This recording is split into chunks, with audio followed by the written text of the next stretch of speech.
যখন সাহায্য চাইবে আল্লাহর কাছেই চাইবে। আসসালামু আলাইকুম, আমি মিরানা ঢাকা থেকে বলছি। নতুন আরেকটা ভিডিওতে আপনাদের সবাইকে ওয়েলকাম জানাচ্ছি। আজকে আমি আপনাদেরকে তেল ছাড়া 2 রকমের নাস্তা তৈরি করে দেখাবো। এখানে আমি প্রথমে 2 কাপ আটা নিয়েছি, স্বাদ মতো লবণ দিয়ে দিলাম। এখন এটা হচ্ছে বেকিং সোডা। এখানে আমি 1 চিমটি পরিমাণে বেকিং সোডা দিয়ে দিচ্ছি। যেহেতু আমি তেল ছাড়াই বানাচ্ছি, সেই জন্য এখানে আমি কোনো তেল অ্যাড করছি না। আমি বেকিং সোডা আর লবণ ভালো করে মিশিয়ে নিয়েছি। এখন এখানে দিয়ে দিচ্ছি কুসুম গরম পানি। আঙ্গুল সহ্য করতে পারে এরকম কুসুম গরম পানি আমি দিয়ে দিলাম। অল্প করে পানি দিয়ে আমি এটা মেখে নিচ্ছি। ঠান্ডা পানি দেওয়া যাবে না এবং ফুটন্ত গরম পানি দেওয়া যাবে না। কুসুম গরম পানি দিয়ে এটা একটা সফট ডো তৈরি করে নিতে হবে। দেখেন হয়ে গিয়েছে। এখন আমি উপর দিয়ে ঢাকনা দিয়ে এক পাশে রেখে দিব 10 মিনিটের জন্য। এর মধ্যে আমি এর ভিতরে যে পুরটা দিব এটা তৈরি করে নিচ্ছি। এখানে আমি নিয়েছি খেজুরের গুড় 1/2 কাপ আর নিয়েছি 1/2 কাপ নারকেল। ভালো করে আমি মিশিয়ে নিচ্ছি। গত বছরে খেজুরের গুড় আমার ফ্রিজে ছিল, সেই জন্য আমি দিয়ে দিচ্ছি। যদি আপনাদের হাতের কাছে খেজুরের গুড় না থাকে তাহলে আখের গুড় দিয়েও হবে, সমস্যা নেই। এটা আমি একটা নাস্তার জন্য রেখে দিলাম। এখন আমি আরেকটা নাস্তার জন্য তৈরি করে নিচ্ছি। এটা হচ্ছে জাল নাস্তা। এখানে আমি একটা ডিম দিলাম, একটা পেঁয়াজ কুচি আর 2টা কাঁচামরিচ কুচি। এরপর দিলাম সামান্য একটু মরিচের গুঁড়ো, স্বাদ মতো লবণ, একটু টালা জিরা গুঁড়ো। এটা দিয়ে আমি ভালো করে ডিমের সঙ্গে মিশিয়ে নিচ্ছি। যারা তেল ছাড়া খাবার খেতে চাচ্ছেন অবশ্যই এভাবে করে ট্রাই করবেন। অনেকে চাচ্ছেন বিকেলের নাস্তা, সকালের নাস্তা তেল ছাড়া খাবার খাবেন, তেল ছাড়া নাস্তা তৈরি করবেন। তাদের জন্য আজকে আমার এই রেসিপি দুটো। মধ্যে 10 মিনিট হয়ে গিয়েছে। আমি একটা রুটি বেলে নিয়েছি। দেখেন রুটি বেলে আমি এখানে একটা ছুরি দিয়ে কেটে নিচ্ছি। একটা রুটিকে আমি 8 পিস করে নিব। আপনারা নিশ্চয়ই দেখেই বুঝতেছেন রুটিটা কিন্তু একদম পাতলা করা যাবে না এবং একদম মোটা করাও যাবে না। তারপর আমি একটা বাগের উপরে একটু যে গুড় আর নারকেল পুর বানিয়েছিলাম ওটা দিয়ে দিয়েছি। এখন দেখেন বাসটা কিভাবে দিচ্ছি আমি। 2 কোণা ধরে, এটা অনেকটাই আসলে সমোসার মতো হয়। এভাবে করে ধরে একটা ভাঁজ দিবেন। তারপরে এখান থেকে কোণা করে এনে টেনে এখানে জয়েন দিয়ে দিবেন। এতে করে হয়ে গেল। দেখতেই কিন্তু অনেকটা সমোসার মতোই হয়, তাই না? এই দেখেন ভালো করে সিল করে দিতে হবে। যদি না আটকে তাহলে একটু পানি দিয়ে ভালো করে সিল করে দিবেন।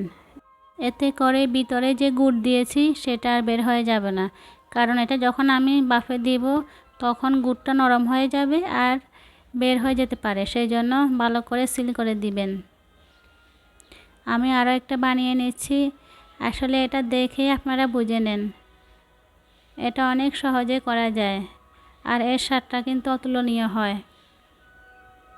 অনেকেই আছেন তেল খেতে পারেন না, তেল খেলে সমস্যা হচ্ছে, ডাক্তারের নিষেধ আছে, এরকম অনেকেই আছেন। যেমন আমাদের ফ্যামিলিতেও অনেকে আছেন। এই জন্য আমি যারা আমার গেস্টরা আসে অনেকেই তেল ছাড়া খাবার খান, নাস্তা খেতে চান, ওনাদের জন্য আমি তৈরি করি।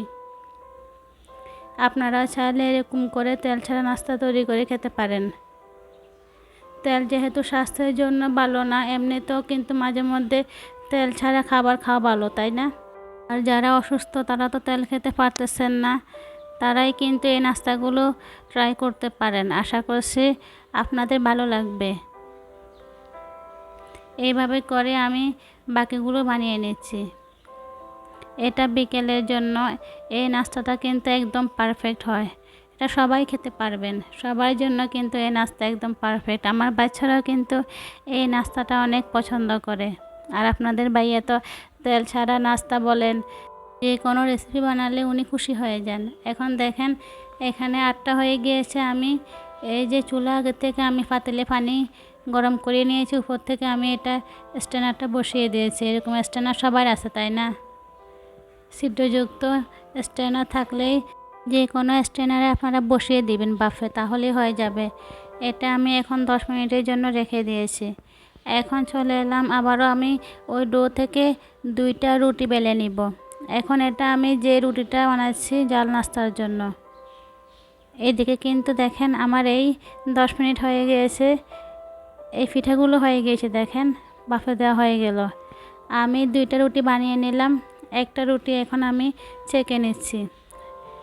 এক পাশ যখন একটু বাদামি কালার হয়ে যাবে তখনই আমি উল্টে দিয়ে যে আগে থেকে ডিমের মিশ্রণ তৈরি করেছি ওখান থেকে হাফ দিয়ে দিচ্ছি, এরকম করে দিয়ে দিবেন।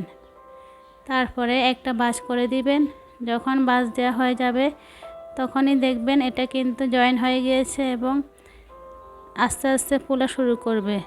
আলতো করে চেপে দিবেন, জোরে চাপবেন না, তাহলে কিন্তু ভিতরে যে ডিমটা দিয়েছে ওটা বেরিয়ে যাবে। এভাবে করে একটা রুটি হতে সময় লাগবে 2 মিনিট। চুলার আগুনটা কিন্তু মিডিয়াম টু লোয়ের মাঝামাঝি রেখেছি, যাতে করে ভিতরে যে ডিমটা দিয়েছি ওটা ভালো করে কুক হয়ে যায়। দেখেন এটা কিন্তু ফুলে উঠতেছে। আসলে এই নাস্তাটা কিন্তু অনেক মজাদার। অনেকে আছেন সকালবেলা একটা ভালো ব্রেকফাস্ট খেতে চান তেল ছাড়া, আপনারা চাইলে এটা কিন্তু তৈরি করতে পারেন। রুটি বানিয়ে এরকম করে ডিম দিয়ে তেল ছাড়া বানিয়ে নেবেন, দেখবেন এটা খেতে অনেক মজা হয়। ট্রাই করতে পারেন। আমি আরও একটা রুটি বেলে নিয়েছি। এখন যে অবশিষ্ট ডিম ছিল ওইটা আমি এখানে দিয়ে দিলাম। আবারও আমি আগের মতো করে ভাঁজ দিয়ে এটা বানিয়ে নেব। একটা রুটি হতে সময় লাগতেছে আমার 2 থেকে 3 মিনিট। চুলার আগুনটা অবশ্যই মিডিয়াম টু লোয়ের মাঝামাঝি রাখবেন।